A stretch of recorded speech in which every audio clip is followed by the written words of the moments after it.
అందరికీ మరణాత పరిశుద్ధ ఆదివార ఆరాధన క్రమం ప్రారంభించుకుందాం. అందరం ఏకీవించుకొని శుభాకర శుధాకర కీర్తన పాడుకుంటూ ఆరాధన క్రమం ప్రారంభించుకుందాం.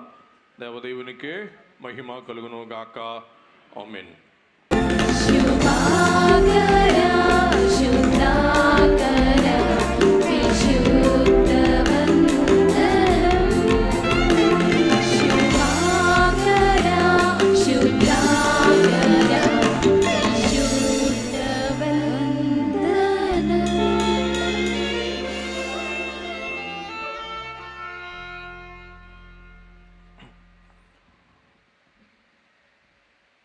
సమస్త దేశములారా యెహోవాకు ఉత్సాహ ధ్వని చేయుడి, సంతోషముతో యెహోవాను సేవించుడి. ఉత్సాహ గానము చేయుచు ఆయన సన్నిధికి రండి. యెహోవాయే దేవుడని తెలిసి కొనుడి. ఆయనే మనలను పుట్టించెను, మనము ఆయన వారము, మనము ఆయన ప్రజలము, ఆయన మేపు గొర్రెలము. కృతజ్ఞతార్పణలు చెల్లించుచు ఆయన గుమ్మములలో ప్రవేశించుడి. కీర్తనలు పాడుచు ఆయన ఆవరణములలో ప్రవేశించుడి. ఆయనను స్తుతించుడి, ఆయన నామమును ఘనపరచుడి. యెహోవా దయాళుడు, ఆయన కృప నిత్యముండును, ఆయన సత్యము తరతరములు ఉండును గాక. తండ్రికిని కుమారునికిని పరిశుద్ధాత్మకును ఆదియందు ఇప్పుడు ఎల్లప్పుడు యుగా యుగముల యందుండునట్లు మహిమ కలుగును గాక. ప్రార్థన చేసుకుందాం.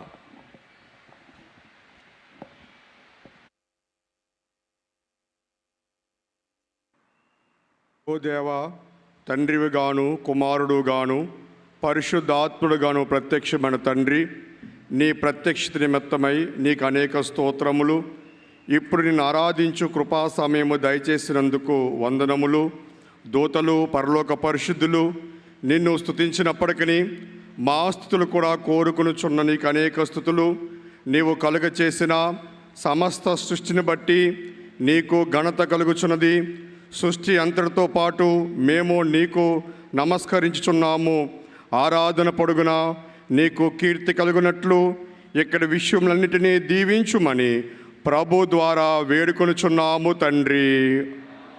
ప్రియులారా, ప్రభునందు ప్రియులారా, మనము అతి పరిశుద్ధుడైన దేవుని సన్నిధికి వచ్చినప్పుడు పూర్తిగా సర్వ ఆరాధనలో ప్రవేశింపక పూర్వము మన పాపస్థితిని ఒప్పుకొని క్షమాపణ పొందుట మనకెంతో మేలు.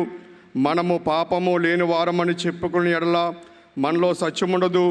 మన పాపములను మనం ఒప్పుకుని ఎడల ఆయన నమ్మదగిన వాడును నీతిమంతుడును గనుక మన పాపములను క్షమించి సమస్త దుర్నీతి నుండి మనలను పవిత్రులుగా చేయును.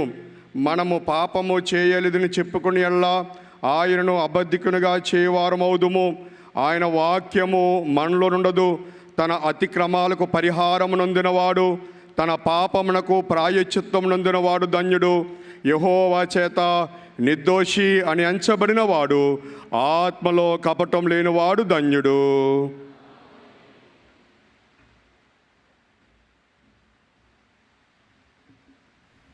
మన పాపములు ఒప్పుకుందామండి. పరిశుద్ధుడు అయిన ఓ దేవా, మేము మా జన్మను బట్టి నైజం బట్టి పాపులమై ఉన్నాం. తలంపును బట్టి చూపును బట్టి పాపులమై ఉన్నాం. వినుటను బట్టి మాటను బట్టి పాపులమై ఉన్నాం. ప్రవర్తన బట్టి క్రియలను బట్టి పాపులమై ఉన్నాం. నీ కృపను పొందుటకు మేము అయోగ్యులం. మమ్మును క్షమించుమని నీ కుమారుని పరిముఖముగా వేడుకొనిచున్నాము. ఆమేన్. ప్రియులారా, తండ్రి తన అపరిమితమైన ప్రేమను బట్టి విశ్వాసులందరి అన్ని పాపములు క్షమించున్నాడు. శిక్షించడానికి ఇష్టపడడు, మన పాపములను జ్ఞాపకము చేసుకొనడు. అట్టి తండ్రి నిత్యము స్తుతించదము. ఓ తండ్రి, నీవు పరిశుద్ధుడివై ఉన్నదున పాపులను అసంజుకొనవలసింది, కానీ అట్లు చేయక చేరదీసి క్షమించున్నావు గనుక నీకనేక వందనములు.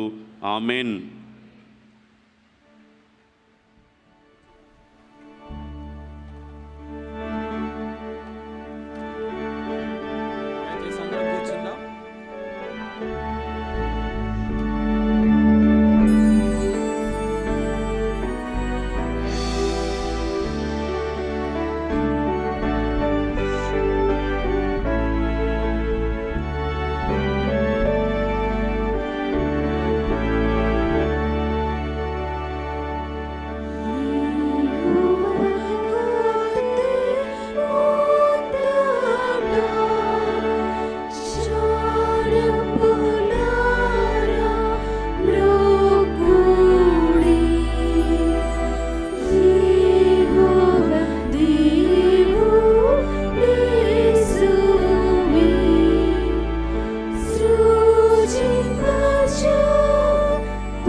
దేవుని వాక్యమును గౌరవించుచు అందరము లేచి నిలబడదాము. పరిశుద్ధ గ్రంథము నుండి తండ్రి అయిన దేవునిని తలంచుకుంటూ పాత నిబంధనలోని పాఠము చదువుకుందాము. నిర్గమకాండము 20వ అధ్యాయము 8వ వచనము నుండి 11వ వచనము వరకు చదువుకుందాం. విశ్రాంతి దినమును పరిశుద్ధ దినముగా ఆచరించుటకు జ్ఞాపకముంచుకునము. 6 దినములు నీవు కష్టపడి నీ పని అంతయు చేయవలెను. 7వ దినము నీ దేవుడైన యెహోవాకు విశ్రాంతి దినము. దానిలో నీవైనను నీ కుమారుడైనను నీ కుమార్తె అయినను నీ దాసుడైనను నీ దాసి అయినను నీ పశువైనను నీ ఇండ్లలోనున్న పరదేశి అయినను ఏ పనియు చేయకూడదు. 6 దినములలో యెహోవా ఆకాశమును భూమియు సముద్రమును వాటిలోని సమస్తమును సృజించి 7వ దినమున విశ్రమించెను. అందుచేత యెహోవా విశ్రాంతి దినమును ఆశీర్వదించి దాన్ని పరిశుద్ధపరచెను. ఆమేన్. ఇంతటితో పాత నిబంధన పాఠం ముగిస్తున్నది. తండ్రి అయిన దేవునికి మహిమ కలుగును గాక.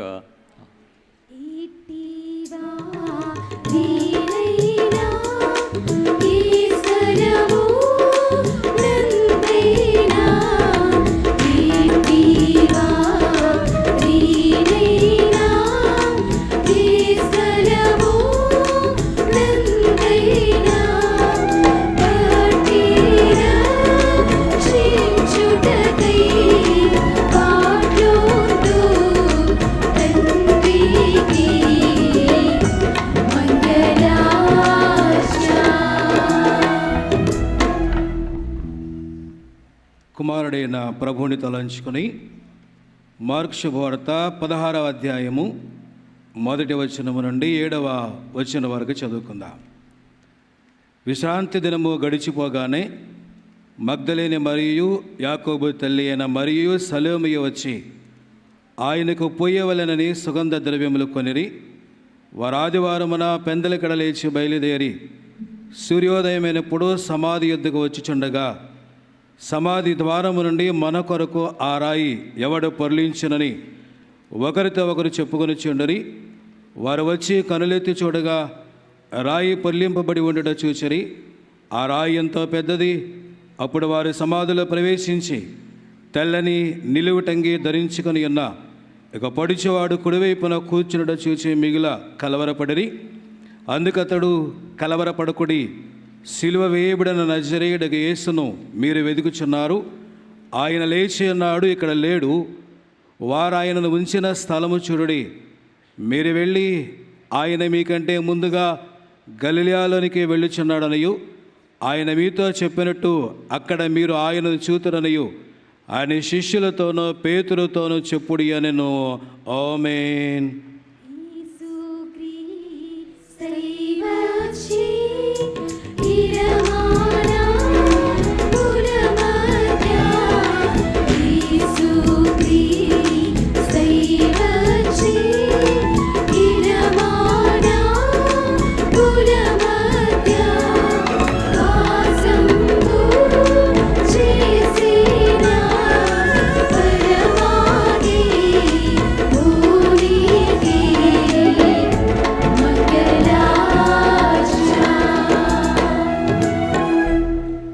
పరిశుద్ధాత్మ తండ్రిని తలంచుకొనుచు అపోస్తుల కార్యములు 20వ అధ్యాయము 7వ వచనం నుంచి 12వ వచనం వరకు పఠించుకుందాము. ఆదివారమున మేము రొట్టె విరుచుటకు కూడినప్పుడు పౌలు మరునాడు వెలనయుండి వారితో ప్రసంగించుచు అర్ధరాత్రి వరకు విస్తరించి మాటలాడుచుండెను. మేము కూడియున్న మేడగదిలో అనేక దీపములు ఉండెను. అప్పుడు ఐతూకు అను ఒక యవనస్తుడు కిటికీలో కూర్చుండి గాఢ నిద్రపోయి పౌలు చాలాసేపు ప్రసంగించుచుండగా నిద్ర భారము వలన జోగి 3వ అంతస్తు నుండి క్రిందపడి చనిపోయిన వాడై ఎత్తబడెను. అంతటా పౌలు క్రిందకు వెళ్ళి అతని మీద పడి కౌగిలించుకుని, మీరు తొందరపడుకుడి, అతని ప్రాణమతనిలో ఉన్నదని వారితో చెప్పెను. అతడు మరలా పైకి వచ్చి రొట్టె విరిచి పుచ్చుకొని తెల్లవారు వరకు విస్తారముగా సంభాషించి బయలుదేరాను. వారు బ్రతికిన ఆ చిన్న వాణిని తీసుకుని వచ్చినప్పుడు వారికి విశేషమైన ఆదరణ కలిగెను. ప్రభు మన వెనుకల వాక్యమును దీవించును గాక. ఆమేన్.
వాక్యం ఇచ్చిన తండ్రికి స్తుతి చేసుకుందాం.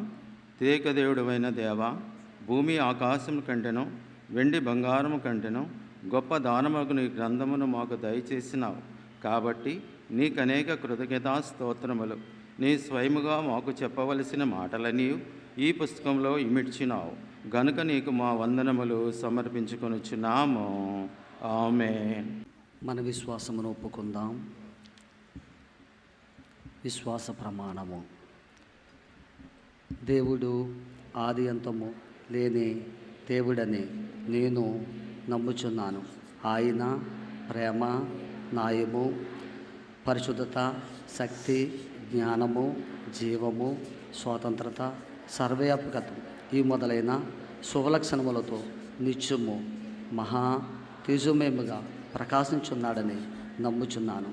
యేసుక్రీస్తు ప్రభు రూపమునకు మనుషుడిగాను అనాది స్థితిని బట్టి దేవుడిగాను సంచరించుచు దివ్యోబోధల మూలముగాను అద్భుతముగు ఉపకారముల మూలముగాను నా పాపములు, నా వ్యాధులు, నా శిక్షలు తన శిలుమానుపై వేసుకుని మరణముగుట మూలముగాను ఆయన సమాధుల నుండి మూడవ నాడు వెలుపలికి వచ్చి పరలోకమునకు వెళ్ళుట మూలముగాను తన నిజ దైవస్థితిని ప్రేమను వెల్లడించినాడని నమ్ముచున్నాను. ఇప్పుడు అందరి నిమిత్తమై విజ్ఞాపన ప్రార్థన చేయుచున్నాడనియు ఆయన రెండో మారు సంగమును కొనుపోవటకై మేఘాచనుడై వచ్చనని మిగిలిన వారికి 7 ఏండ్ల శ్రమ కలిగిననియు ఆ తర్వాత అంత్యక్రీస్తు క్రీస్తునకు జరుగు యుద్ధములో అంత్యక్రీస్తు అబద్ధ ప్రవక్త నరకములోనికి వేయబడుదురనియు సాతాను పాతాళములో 1000 ఏండ్లు బంధింపబడిననియు ఆ తర్వాత ప్రభు భూమి మీదకి వచ్చి 1000 ఏండ్లు పరిపాలన చేయననియు తరువాత ఆయన సజీవులకును మృతులకును తీర్పు తీర్చుననియు నమ్ముచున్నాను. క్రీస్తు ప్రభు పాతాళములోని సాతానును విడిపింపగా అతడు భూమి మీదకు వచ్చి గోగు మాగోగు అను పేరులు గల సైన్యములను ఏర్పరచుకుని అతడు దేవునితో యుద్ధము చేసి ఓడిపోవుననియు క్రీస్తు అతనిని నరకములో పడవేననియు నమ్ముచున్నాను. అటు తర్వాత ఆయన అందరికీ తీర్పు విధించననియు అవిశ్వాసుల్ని నరకములోనికి పంపివేననియు నమ్ముచున్నాను. తుదకు భూమి మీద ఉన్న పరిశుద్ధులందరూ ఏక సంగముగా నుడుడు వలన భూమి పరలోకము ఒక భాగమగననియు క్రీస్తు ప్రభు పరలోకములోను భూలోకములోను నుండిననియు నమ్ముచున్నాను. నేను పరిశుద్ధాత్మను నమ్ముచున్నాను. ఈయన తండ్రితోనూ కుమారునితోనూ ఏకదేవునిగానే ఉండి పని చేయుచున్నాడను. ఈయన ఆవేశం వలనే దైవ గ్రంథము రాతలోనికి వచ్చిననియు ఈయన వెలుగుపుని బట్టి ఆ గ్రంథము అర్థమగుననియు తండ్రి ఉద్దేశించిన రక్షణ అనగా కుమారుడు తన అమూల్యమైన రక్తం వలన గడించిపెట్టిన రక్షణ పరిశుద్ధాత్మయే విశ్వాసకి అందించుననియు నమ్ముచున్నాను. తండ్రి కుమారులతో పాటు ఈయన కూడా సమానముగా ఆరాధన నొందదగు దేవుడనియు నమ్ముచున్నాను. పరిశుద్ధుల సహవాసము పునరుద్ధానము నిత్య జీవము గలవని నమ్ముచున్నాను.